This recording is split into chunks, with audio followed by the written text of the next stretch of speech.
বাপরে বাপরে বাপরে, পা পড়ে গেল, পা পড়ে গেল। অ্যালোভেরা নিতে এসেছি, কি তৈরি করব চলো দেখাই কি তৈরি করব আর কার রেসিপি দেখো। গাছের অ্যালোভেরা কেটে নিয়ে এসেছি, কি রোদ, আর দিয়ে দিলাম ঢ্যাঁড়স। যদিও এটা আমার বৌদির টোটকা, যাদের চুল উঠে যাচ্ছে, চুল পড়ে যাচ্ছে, চুলের কোনো গ্লেজ নেই, পাটের মতন হয়ে যাচ্ছে, এটা তাদের জন্যে। চলো তৈরি করি, ভিডিওটা দেখো, তবে তোমরা নিজেরাও উপকার পাবে।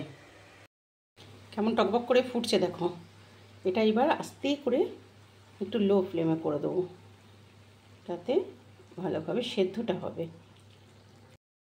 দেখেছো রঙটা কি সুন্দর হয়েছে, আর দেখো আহা জুস মনে হচ্ছে। কে খাবে বলো?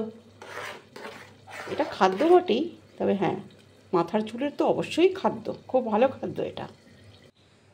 বেশ ঠান্ডা হয়ে গেছে, এবার এটাকে একটা বাটির মধ্যে তুলে নিয়ে আমি ভালো করে চটকে নেব। সত্যি কথা বলতে কি, মাথার চুল উঠে পুরো ফাঁকা হয়ে যাচ্ছে এমন মানুষ খুব কম পাবে যে তারা বলছে যে মাথার চুল উঠছে না। যদি এটা মেখে দেখো তারপর তোমরা বলো, হয়তো তোমরা বিশ্বাস করবে না। আমি নিজেও এটা ট্রাই করব, অবশ্যই ট্রাই করব। যদিও এই রেসিপিটা হচ্ছে গিয়ে রেসিপিই বটে, কেননা এটা তো আমার বৌদি আমাকে বলেছে। আর এর মধ্যে দিয়ে দেবো খানিকটা পরিমাণে টক দই, যেটা কিনা খাওয়াও ভালো আর মাখাও ভালো, চুলে তো অবশ্যই ভালো লাগবে। দিয়ে ভালো করে চটকে নিয়েছি দেখো টক দইটাকে দিয়ে। চুলের মানে কি যে চুল উঠছে, গোটা ঘরে শুধু মুছতে যে যাবে ঘর, শুধু বলবে কি চুল কি চুল, বাপরে বাপ ঘরের মধ্যে কি চুল, আর কেউ বলতে পারবে না। চলো মেয়েকে দিয়ে আরম্ভ করলাম, মেয়েকে আগে মাখাই তারপর নিজে মাখবো। মেয়ে বলছে মা এত সুন্দর একটা গন্ধ বেরোচ্ছে, এটা তো খেতেই ইচ্ছে করছে। আমি বলি হ্যাঁ অবশ্যই, এটা খাওয়াও যায়, খুবই ভালো জিনিস।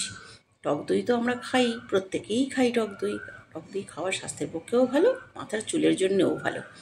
যাই হোক, নিজে তো খানিকটা মাখবো, মেয়েটাকে মাখিয়ে নিয়ে তারপর দেখাবো অবশ্যই চুলের গ্লেজ কেমন হয়। নিজেও খানিকটা মেখে ফেলেছি, আর এইবার রেজাল্টটা চলো তোমাকে দেখাই। এই দেখো গ্লেজি চুল, এত সিল্কি, এত সফট যে কি বলবো। এই দেখো মেয়েকে তাই বলছি ভালো করে চুলটাকে একটু দেখাই, দাঁড়া সবাই দেখুক। তোমরাও কিন্তু নিজেরা ট্রাই করে তারপরে অবশ্যই আমাকে রিভিউ দিও।